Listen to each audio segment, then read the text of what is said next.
aí, Lucineide, continuando nessa exemplificação, o que tem a ver você dar o brinquedinho para a criança, a boneca para a menina, o carrinho para o menino, nessa questão da violência, que é a educação reproduzindo uma violência? Sim, olha, tem muito a ver, porque na verdade os papéis sociais eles estão historicamente ao longo da história da humanidade sendo demarcados a partir dessa separação entre o ser homem e o ser mulher na sociedade, de modo que o ser homem está colocado acima do ser mulher, né? Na medida em que as mulheres tem na sua condição biológica a possibilidade de parir e parindo, tem que ficar em casa, amamentando, cuidando do filho, foi sendo colocado para ela outras atividades. Ah, você pariu, não vai poder ter atividade produtiva agora, vai ter que amamentar, então agora também você cuida da casa. Ah, agora também você cuida do marido. Agora também você cuida das pessoas doentes da família. Só que na medida em que a sociedade foi caminhando, vem aí a Revolução Industrial e tal, e os homens vão se dando conta que eles sozinhos não conseguem prover a família. Então o que ocorre? A mulher também vai ter que trabalhar. Mas o trabalho fora de casa não lhe libera da jornada de casa, não é? Só que nesse processo aí de exploração da mulher, há também toda uma forma de educar essa mulher para que ela continue nessa sua condição de desigualdade, de submissão e de sobrecarga em relação aos homens, que vem por essas coisas simples que você estava falando, né? Nasceu uma menina, qual é a cor da roupa que a gente coloca nessa menina? É uma roupa cor-de-rosa, porque o rosa é a cor serena, não é? E as mulheres devem ser serenas, devem falar baixo, devem ser bem comportadas, devem se sentarem com as pernas cruzadas, sempre dizer sim, não pode enfrentar, não é? E aí entra uma série de questões, tanto educacionais como das relações de poder que vão se reproduzir. Isso, que é o menino educado para atacar e a menina para ter medo. Então, como os dois vão se encontrar? Vão se encontrar em situações de violência, porque se alguém ataca e o outro alguém não consegue se colocar numa situação de fazer frente a isso, que aí eu penso que não deve ser enfrentando com outra violência, mas que aí é onde entra a perspectiva da educação, né, que seria de fazer ambos compreenderem que é possível caminhar juntos sem se enfrentarem. Mas como há essa condição de submissão, os homens ao longo do tempo sendo ensinados que eles podem falar alto, eles podem avançar, eles podem tomar a palavra, eles podem fazer a agressão física até chegar à morte. Porque agora nós estamos vendo a radicalização disso. Não está mais só no grito, não está só no tomar a palavra, está na morte das mulheres. E na escola não é diferente. Eu tenho uma coisa que eu tenho verificado. Eu trabalho numa universidade, na Universidade Estadual do Piauí. Não trabalho com educação básica, trabalho com educação superior. Lá as pessoas chegam a partir dos 18 anos. Eu trabalho nas licenciaturas, especialmente no curso de pedagogia. Nesse semestre passado, que terminou agora no mês de julho, eu tinha uma turma com 30 mulheres. 30 mulheres e nenhum homem. Essas mulheres, praticamente pedagogia, praticamente a totalidade está em período naturalmente fértil, 18 anos acima, né, até 30, 40 anos. Período fértil. Essas mulheres passam 4 a 5 anos no curso de graduação. É período em que geralmente elas engravidam, elas têm que parir fazendo o curso. O que ocorre? E isso as estatísticas também mostram, que grande parte dessas mulheres terminam se evadindo dos cursos por conta de não terem as condições de conciliar a condição de ser mãe e de ser estudantes, no caso de estarem se preparando para o mundo do trabalho, para atividades profissionais. Qual é a consequência disso tudo na vida social? É que as mulheres, elas, apesar de as pesquisas mostrarem que elas têm mais anos de escolaridade, mas infelizmente os microdados não mostram que em determinado momento as mulheres, elas se evadem do do sistema educacional, que é exatamente nesse momento em que elas chegam nos cursos superiores, quando elas têm que conciliar essas atividades. Isso é um problema, a gente pode dizer? Não, naturalmente não é um problema. É um problema na medida em que não tem uma solidariedade social, para que tenha um aparato, uma retaguarda para essa mulher. Como é que se admite que uma instituição como a minha, a UESP, por exemplo, com tantas mulheres, que eu não sei qual é o percentual, mas eu tenho a impressão que nós temos mais mulheres que homens matriculados, não tem um aparato de creche para receber os filhos das mulheres que estão estudando, que precisam continuar estudando e que são mães também, porque naturalmente elas têm esse direito de ser mãe, né? E fora a questão individual, porque se colocam com uma questão individual. Pronto, é uma questão individual. E A falta de solidariedade, ela está na política pública, na falta do aparato público, mas ela está também nas relações. Você teve filho de quantos professores, a gente não conhece história, de colocar as mães com seus filhos para fora da sala de aula porque estão atrapalhando a aula. E isso se reproduz às vezes nas relações entre os colegas também. Não quero fazer trabalho com ela porque ela tem filho pequeno, ela não tem condição de se dedicar e tal. E qual é o problema de criar uma responsabilidade para que a gente possa estabelecer uma condição de cuidado mútuo? Então, é entre homens e mulheres, mas é também nas relações sociais que vão reproduzindo essas relações de desigualdades que estão entre os sexos.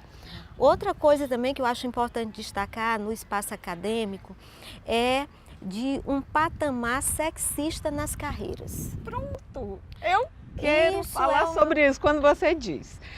Na sala de pedagogia, quando você falou em sua maioria mulheres, pedagogia, né? Pronto. A gente aprender a querer cuidar, porque professor e professora está cuidando do futuro das pessoas, né?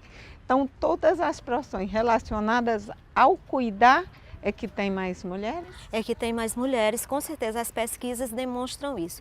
E são também as profissões mais desqualificadas do ponto de vista salarial. Você pega, por exemplo, a profissão de professor, o docente, né? Você tem o docente da educação básica, que tem a educação infantil, o ensino fundamental e o ensino médio. E tem o docente do ensino superior. Quem é que ganha mais? O docente do ensino superior. Onde é que tem mais homens? Na docência do ensino superior. Onde é que tem mais mulheres? As pesquisas demonstram que chega a 80% o índice de mulheres entre a educação infantil e o ensino fundamental. Isso. Onde estão as piores remunerações? Nessa faixa.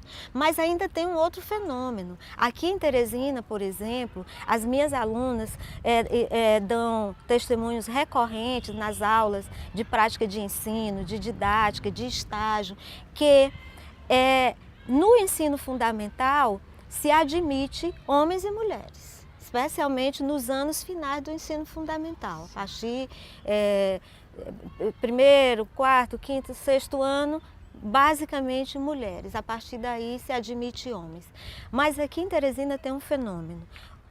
Como a rede tem que ofertar a educação infantil, não se admite homens para dar aula na educação infantil. Gente, ou seja, eu pensava que eles não se interessavam. Não se admite. É muito comum homens se apresentarem para propostas de estágio e não serem aceitos. Porque, exatamente por esse argumento, os pais não vão aceitar colocar homens para cuidar de crianças que têm que levar ao banheiro, porque a educação infantil tem a dimensão da formação e do cuidado. Então, os pais não vão admitir que um homem pegue uma menina e leve ao banheiro. Ou seja, o que é que isso teria de mais quando nós sabemos que na nossa casa, quando há uma relação harmônica, o nosso pai nos dá banho, o nosso pai nos veste. Qual seria o problema? Isso só pode ser sinal de uma sociedade adoecida, de um processo educacional adoecido, né? Mas fora isso, Norminha, ainda tem, né, nessa coisa do problema sexista das carreiras, ainda tem a questão de que, se você olha as áreas, isso também tem estudos para comprovar, se você olha as áreas, a área das engenharias, a área maioria é da homem. ciência da informática, que é uma área que desponta, não é? A grande maioria é de homens. E pesquisas nessas áreas, em curso dessas áreas, vão demonstrando que as mulheres que conseguem ingressar são altamente discriminadas.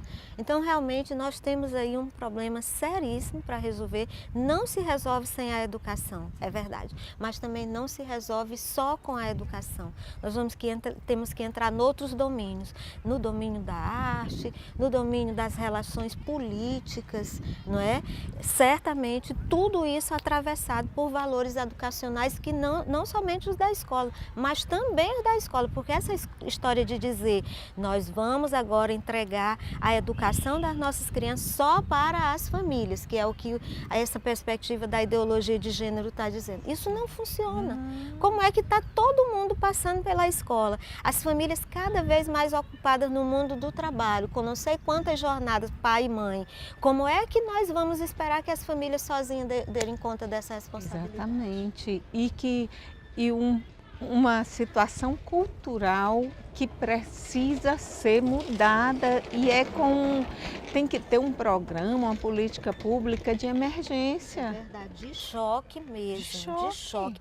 Por isso a importância do que a gente estava falando agora há pouco, da Base Nacional Curricular Comum. Nós precisaríamos ter uma base curricular comum, não para privilegiar português e matemática, também português e matemática, mas acima de tudo, para enxergar quais são as grandes tensões sociais que estão colocadas e trazer isso para o currículo, não somente para o currículo oculto, que vem pelos temas transversalidade, que o professor trabalha, o professor trabalha se quiser, porque transversal quer dizer não vamos cobrar a obrigatoriedade, né? Na hora de preparar o seu plano de aula, na hora de ministrar a sua aula, é a sua sensibilidade que vai dizer se você vai tocar ou não nesse assunto. Não pode, não vai dar por aí.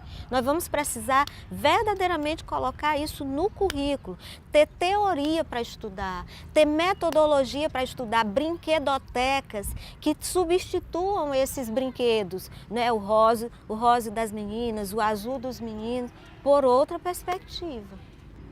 Lucineide, a conversa está ótima. É muito importante tudo isso que você está falando e diga para as mulheres que estão nos ouvindo como elas aí podem começar a mudar essa realidade dessa educação que causa a violência entre homens e mulheres. Eu penso que, apesar de ser uma responsabilidade muito grande, que às vezes até eu fico preocupada em nos dar essa responsabilidade, mas a sociedade já nos deu. Nós temos a responsabilidade de começar. Ou seja, de no ventre ainda, começar a dizer para os nossos filhos, pelos nossos gestos, pelas nossas emoções, para os nossos filhos e para as nossas filhas, que eles precisam compartilhar as relações. E na medida em que nossos filhos e nossas filhas forem crescendo, é importante que a gente diga para eles e elas que lavar a louça é a atividade de todo mundo, que lavar roupa é a atividade de todo mundo, que beijar as pessoas, abraçar as pessoas é coisa do humano, da humana, não é? E na medida em que isso for acontecendo, é importante que as instituições estejam acompanhando, mas eu penso que nós mulheres vamos ter realmente que tomar a dianteira nisso para inclusive educar os nossos companheiros homens. Chegamos ao final de nosso programa. Obrigada a você que está nos assistindo. Obrigada a TV Antares e TV Assembleia pelo apoio. Até o próximo Sob Outro Olhar. Ela é